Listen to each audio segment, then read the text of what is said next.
আসসালামু আলাইকুম। কক্সেস বাংলার পক্ষ থেকে সকলকে জানাচ্ছি স্বাগতম। আজকের ভিডিওতে আমরা দেখব কিভাবে জব অ্যাপ্লিকেশন ফর্ম পূরণ করতে হয়। নাম, ঠিকানা কিংবা অন্য কোনো ইনফরমেশন যদি ভুল হয় তাহলে আমাদের করণীয় কী, বুয়েসেলে জমা দেওয়ার ক্ষেত্রে প্রয়োজনীয় কাগজপত্রগুলো কী কী এবং কিভাবে আমরা এগুলো জমা দেব। আপনাদের সুবিধার্থে সকল তথ্য ফিল আপ করে একটি ভিডিও আমরা আপলোড করেছিলাম, কিন্তু কমিউনিটি গাইডলাইন ক্রস করার অজুহাতে ইউটিউব সেই ভিডিওটি সরিয়ে দেয়। তাই নমুনা ফর্মটিতেই আজকের ইনফরমেশনগুলো দেখাতে হচ্ছে। জব অ্যাপ্লিকেশন ফর্ম যেহেতু ভিসা ইস্যুর ক্ষেত্রে গুরুত্বপূর্ণ ভূমিকা পালন করে, তাই অত্যন্ত সতর্কতার সাথে এটি আমাদের পূরণ করতে হবে। এখানে আমরা দেখছি জব অ্যাপ্লিকেশন ফর্ম আপডেট 2025, 2025 সালের একটি আপডেট ফর্ম এখানে দেয়া আছে। এখানে লেখা আছে ইপিএস টপিক আইডি। এই ইপিএস টপিক আইডিটি আপনার ইউবিটি বা সিবিটি পরীক্ষার অ্যাডমিট কার্ডে আপনি পেয়ে যাবেন। এখানে যদি একটি জিনিস আমরা লক্ষ্য করি, এখানে লেখা আছে বুয়েসেল সিরিয়াল নাম্বার 232। তো এটি একটি নমুনা সিরিয়াল নাম্বার। আপনার সময়ে যদি 30,000 জন পরীক্ষা দিয়ে থাকে, তো সেখান থেকে 2,000 জন পাশ করেছে। সাপোজ 30,000 জন থেকে কতজন? 2,000 জন পাশ করেছে। তো এই 2,000 জনের যে সিরিয়াল, সেটি এখানে যিনি ফিল আপ করছেন তার সিরিয়াল নাম্বার হলো 232। তো এই সিরিয়াল নাম্বারটি আমরা কোথায় পাবো? এখানে যদি আমরা লক্ষ্য করি, বুয়েসেল থেকে এ ধরনের একটি সিরিয়াল নাম্বার দেবে আপনাদেরকে। সেখান থেকে এখানে সার্চ করলেই এখানে থাকবে আপনাদের নাম। তো নাম অথবা পাসপোর্ট নাম্বার দিয়ে যদি সার্চ করেন তাহলে আপনার সিরিয়াল নাম্বার বেরিয়ে আসবে। তো এখানে আমরা দেখছি আপনার সিরিয়াল নাম্বার যত, এখানে আপনার সিরিয়াল নাম্বারটি বসিয়ে দেবেন। এরপর এনআইডি নাম্বার, আপনার জাতীয় পরিচয়পত্রের যে নাম্বারটি আছে সেটি এখানে বসাবেন। এরপর ন্যাশনালিটি আমরা যেহেতু বাংলাদেশি, এখানে লিখতে হবে বাংলাদেশি। ফুল নেম, আপনার সার্টিফিকেটে যেই নামটি আছে এখানে সেই নামটি বসিয়ে দেবেন। অনেকে জিজ্ঞাসা করে এখানে সার্টিফিকেটের নাম লিখব নাকি পাসপোর্টের নাম লিখব। পাসপোর্টে যেহেতু শেষের যে অংশটি আছে নামের, সেটি শুরুতে চলে আসে, তো এই ক্ষেত্রে আমরা একটু টেনশনে পড়ে যাই। তো এখানে পাসপোর্টের নাম লিখতে হবে না, এখানে লিখবেন আপনার এসএসসি বা এইচএসসি সার্টিফিকেটে যে নামটি আছে সেটি। এরপর ডেট অফ বার্থ, আপনার জন্ম তারিখ এখানে লিখতে হবে। এরপর এজ, আপনার বয়স এখানে গণনা করে লিখে দেবেন। এরপর পাসপোর্ট নাম্বার, আপনার পাসপোর্টের ছবিযুক্ত যে অংশটি আছে সেখানে আপনার পাসপোর্ট নাম্বার আপনি পেয়ে যাবেন। এবং পিপি ইস্যু ডেট, এর মানে হলো পাসপোর্ট ইস্যু ডেট। আপনার পাসপোর্টটি যত তারিখে পেয়েছিলেন সেই তারিখটি এখানে লিখে দেবেন। এরপর পিপি এক্সপাইরেশন ডেট, আপনার পাসপোর্টের মেয়াদ উত্তীর্ণের যে ডেট দেওয়া আছে সেটি এখানে লিখতে হবে।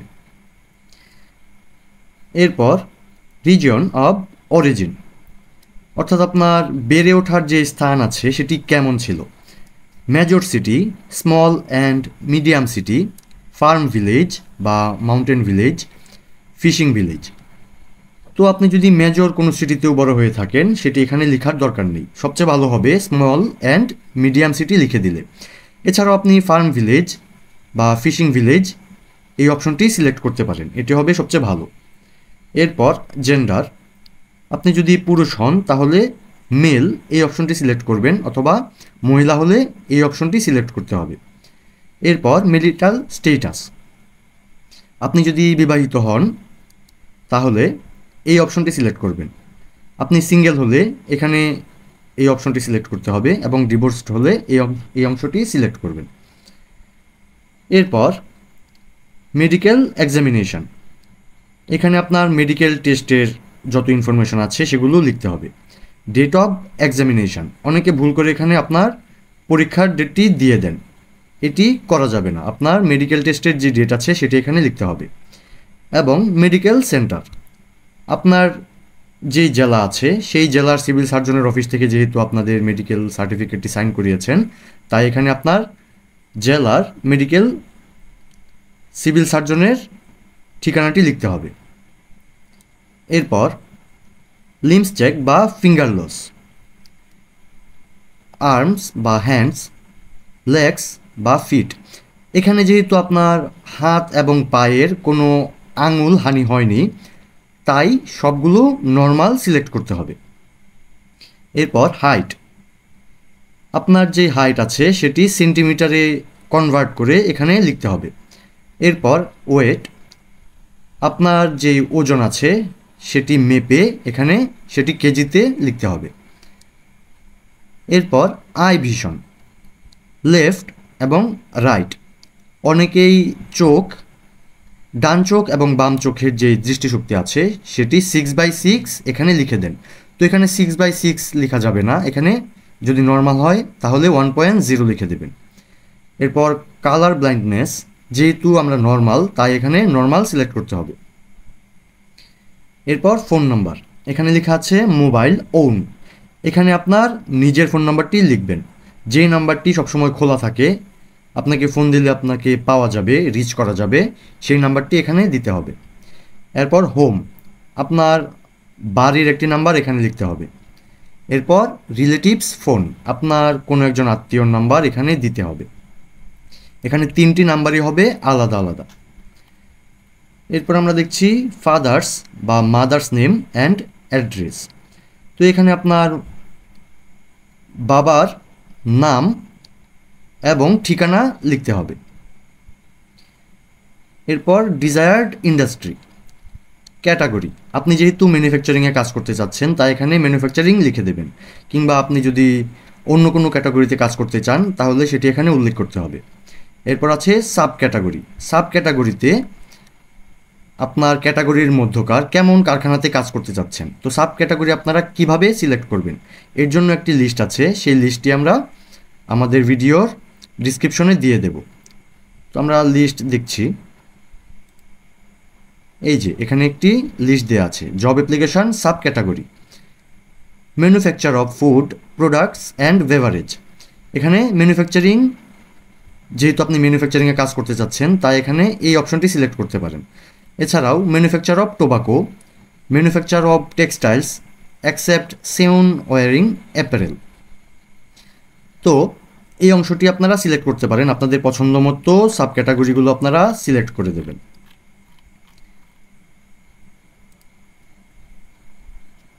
এরপর ডিউটিস কনস্ট্রাকশন অনলি, যদি আপনারা কনস্ট্রাকশনে কাজ করতে চান শুধুমাত্র কনস্ট্রাকশনের ক্ষেত্রে এটি সিলেক্ট করতে হবে। তো সেখানে আপনারা কেমন কর্মী হিসেবে কাজ করতে চান, এখানে লেখা আছে জেনারেল ওয়ার্কার, ওয়েল্ডার, রেভার ওয়ার্কার এবং কার্পেন্টার। তো আপনি যদি রেভার ওয়ার্কার হিসেবে কাজ করতে চান তো এখানে এই অপশনটি সিলেক্ট করবেন, কিংবা জেনারেল ওয়ার্কার হিসেবে কাজ করতে চাইলে এই অপশনটি সিলেক্ট করতে হবে। এছাড়া আরও দুটি অপশন আছে, এগুলো আপনারা সিলেক্ট করতে পারেন।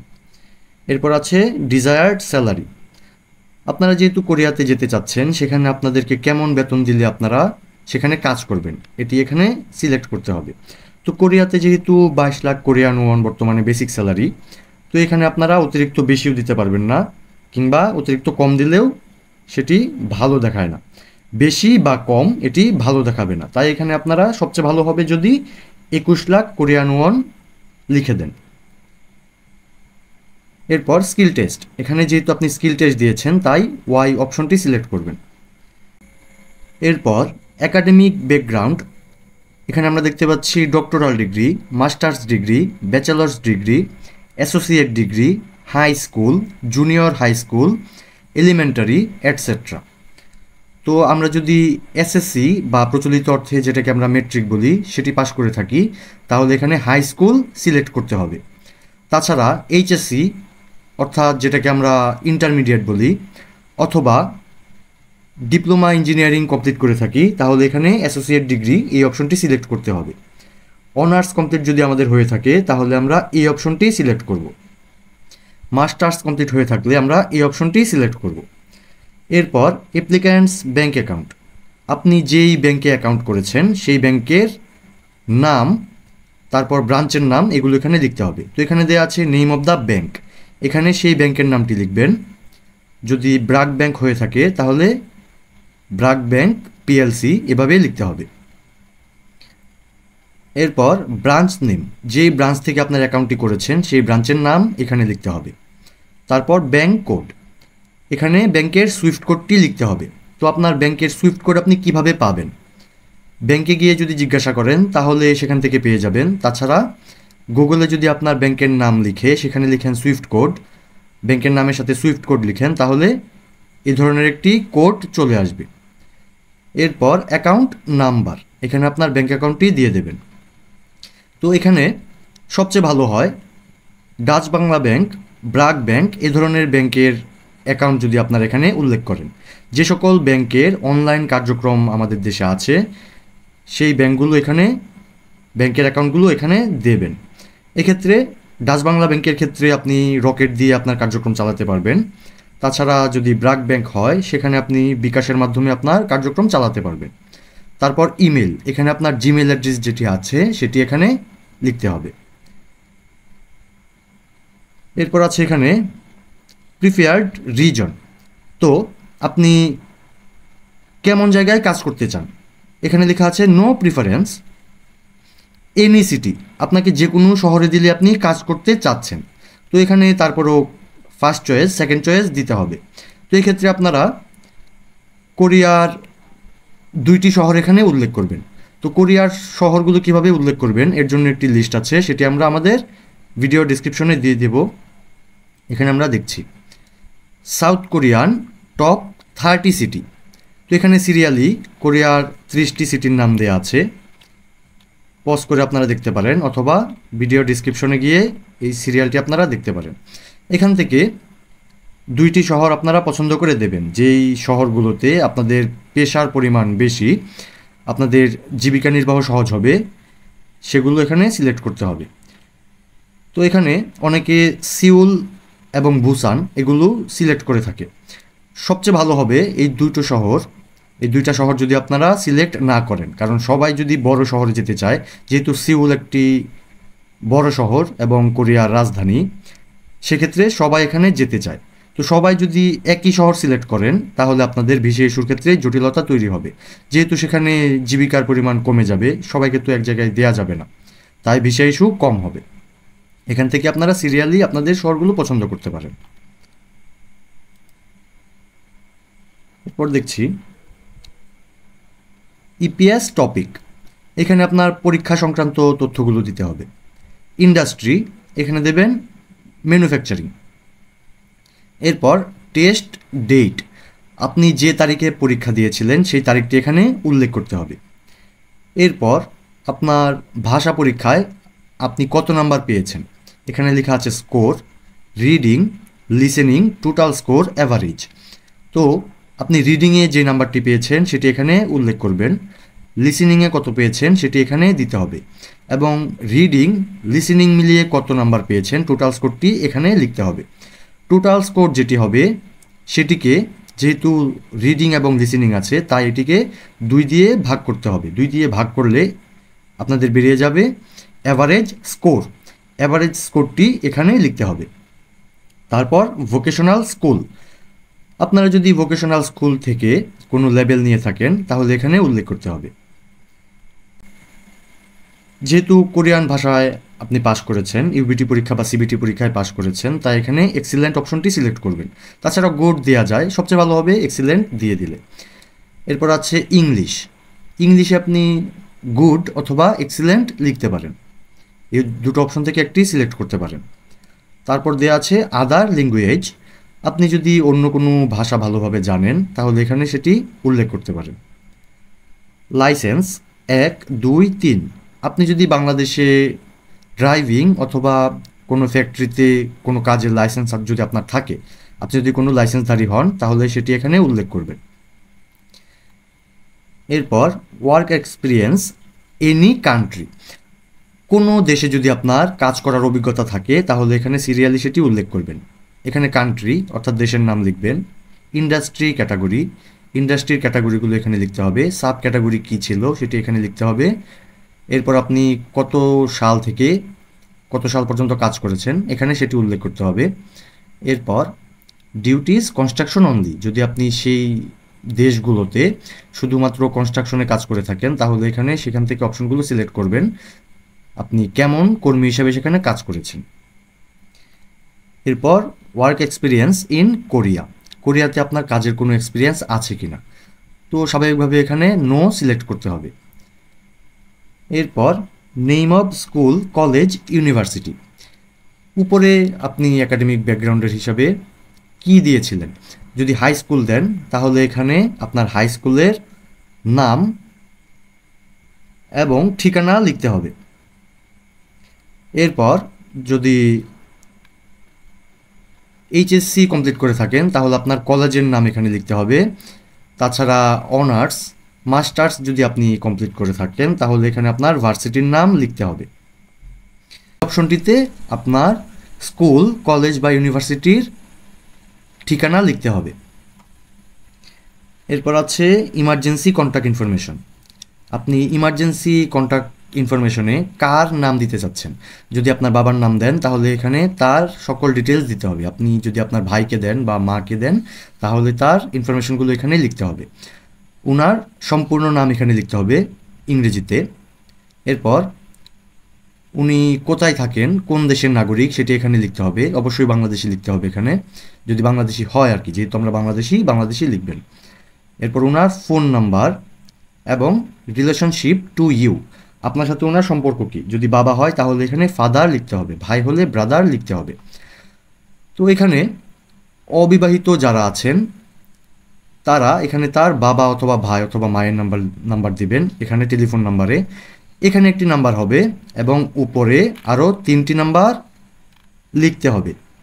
এই টোটাল 4টি নাম্বার হবে আলাদা আলাদা। এখানে বিবাহিত যারা আছেন তাদের ক্ষেত্রেও একটু পরে জানাচ্ছি, তাদের নাম্বার হবে টোটাল 5টি।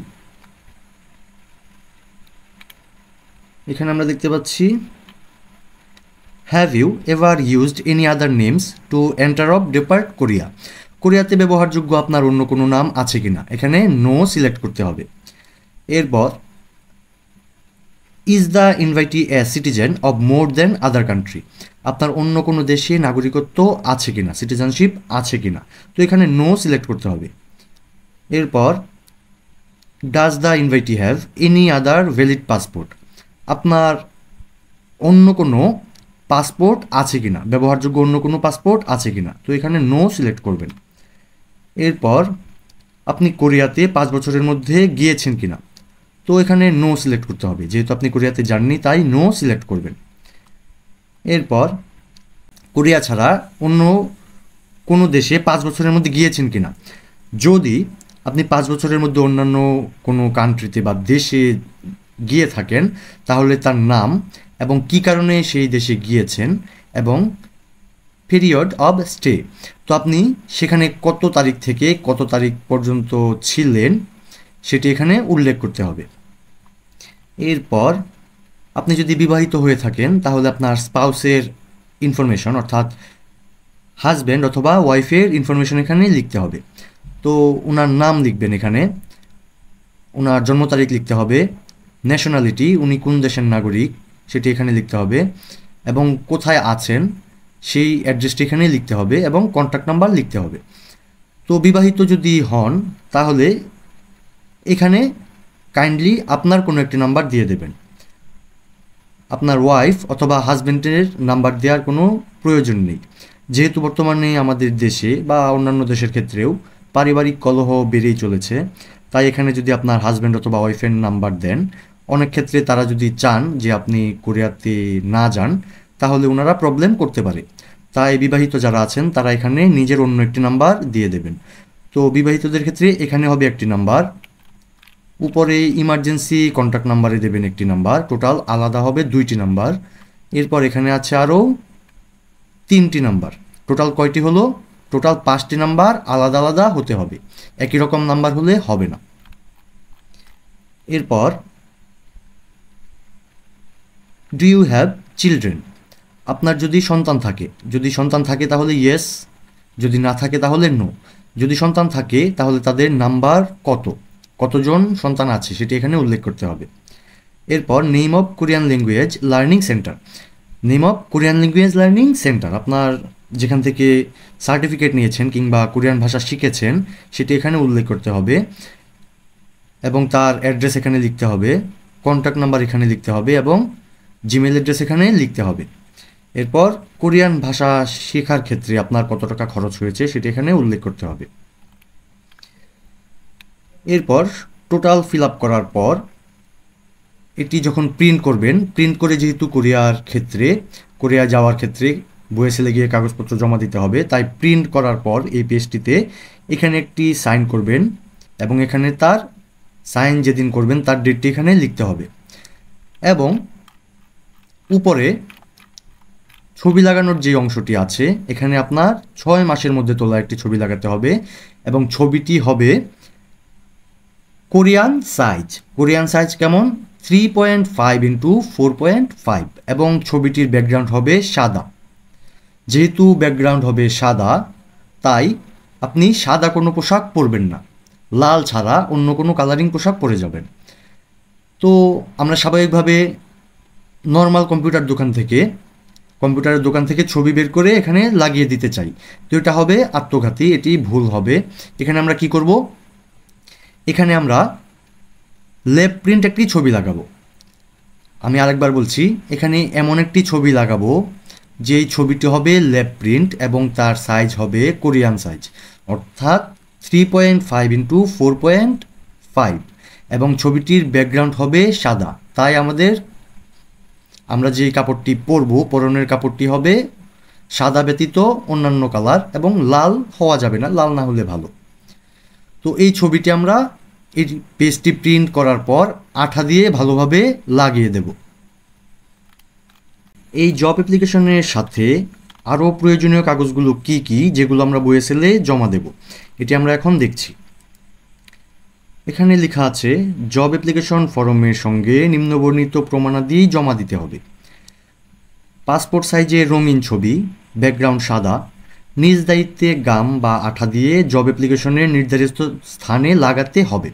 তো এখানে বলা হচ্ছে পাসপোর্ট সাইজের ছবি নির্ধারিত স্থানে লাগাতে হবে।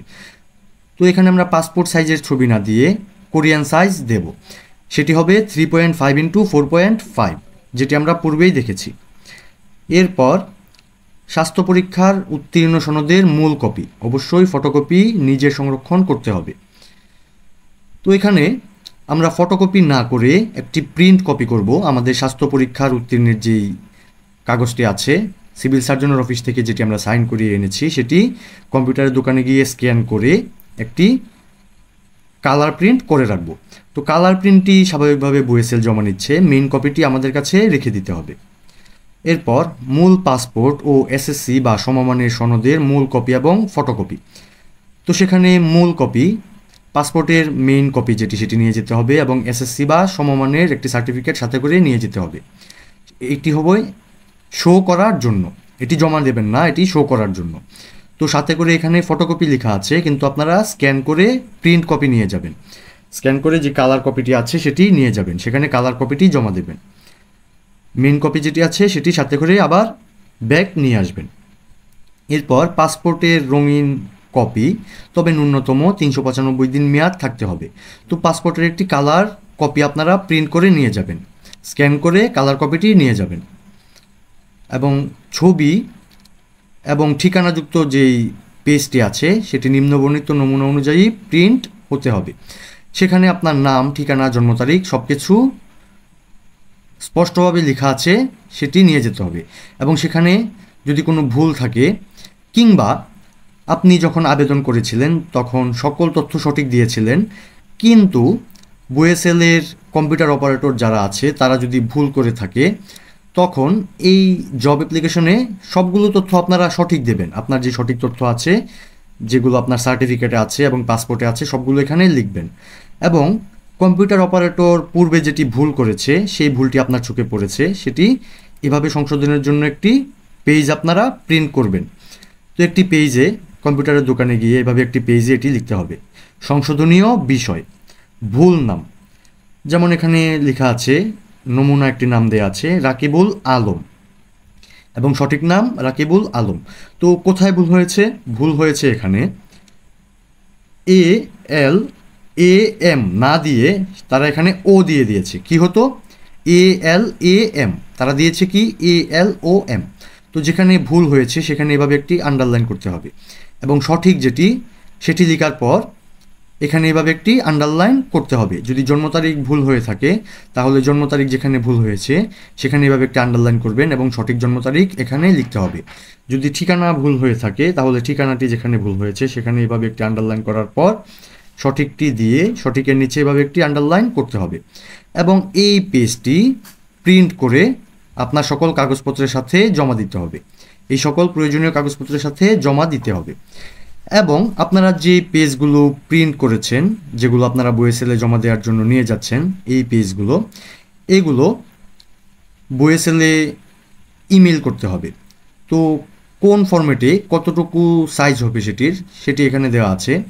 আপনার অ্যাপ্লিকেশন ফর্ম যেটি আছে, জব অ্যাপ্লিকেশন ফর্মটি সর্বোচ্চ হবে 100 কেবি এবং পাসপোর্টের যে রঙিন কপিটি আছে সেটি হবে 80 কেবি। পাসপোর্ট সাইজের যে ছবি আছে সেটির ব্যাকগ্রাউন্ড হবে সাদা এবং সর্বোচ্চ হবে 50 কেবি। মেডিকেল ফিটের যে সনদ আছে সেটি হবে সর্বোচ্চ 100 কেবি। এটি পজ করে আপনারা দেখে নেবেন, আমি তারপরে বলে দিচ্ছি। এসএসসি বা সমমানের সার্টিফিকেট যেটি আছে সেটি হবে সর্বোচ্চ 100 কেবি এবং এই পৃথক 5টি ফাইল ইমেল করে বইএসএলের এই অ্যাড্রেসে পাঠাতে হবে এবং আপনার যে ভুল ইনফরমেশনগুলো আছে সঠিক করার জন্য আপনি এভাবে সংশোধনীয় বিষয়ের যে পেজটি প্রিন্ট করে আপনার কাগজপত্রের সাথে জমা দেবেন সেই পেজটি আবার ইমেইলও করতে হবে। এভাবে আপনার সকল তথ্যের সাথে এই পেজটিও ইমেল করে দেবেন এবং যখন আপনি ইমেল করবেন সেটি হতে হবে আপনার সকল তথ্য যেদিন জমা দিয়েছেন সেই জমাদানের 12 ঘন্টার মধ্যে। তো জমাদান কিভাবে করতে হবে? বইএসএল এভাবে একটি লিস্ট প্রদান করবে। তো এখানে দেওয়া আছে 2024 সালের লটারি ব্যাচের একটি লিস্ট, যারা 25 সালে তাদের কাগজপত্র জমা দিচ্ছেন তাদের লিস্ট হলো এভাবে দেওয়া আছে। 17 আগস্ট 2025 রবিবার 1 থেকে 120 পর্যন্ত যাদের ক্রমিক নাম্বার আছে, যাদের সিরিয়াল আছে, তারা টোটাল 120 জন। তারা কি করবে? সকাল 10:30 থেকে তাদের কাগজপত্র জমা দেবেন এবং দুপুর 2:30-এ 121 থেকে 240 ক্রমিক নাম্বার পর্যন্ত, ক্রমিক নং পর্যন্ত টোটাল 120 জন কাগজপত্র জমা দেবে। তো আপনার সিরিয়ালের সাথে মিল রেখে যেই তারিখে যেতে বলবে, যে সময়ে উপস্থিত থাকতে বলবে সেই সময়েই উপস্থিত থাকবেন। এবং কোথায় জমা দিতে হবে? জমা দিতে হবে বইএসএল অফিস, প্রবাসী কল্যাণ ভবনের 7ম তলায়, 701 নম্বর কক্ষ, ইস্কাটন গার্ডেন, রমনা, ঢাকাতে। তো আপনারা যেখানে আপনাদের ভাষা পরীক্ষা দিয়েছিলেন সেই ভবনেই আপনাদের এই কাগজপত্রগুলো জমা দিতে হবে।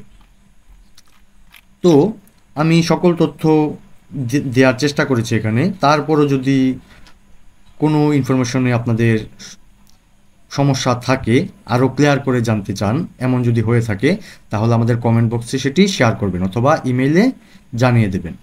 আমাদের সাথেই থাকবেন। ধন্যবাদ।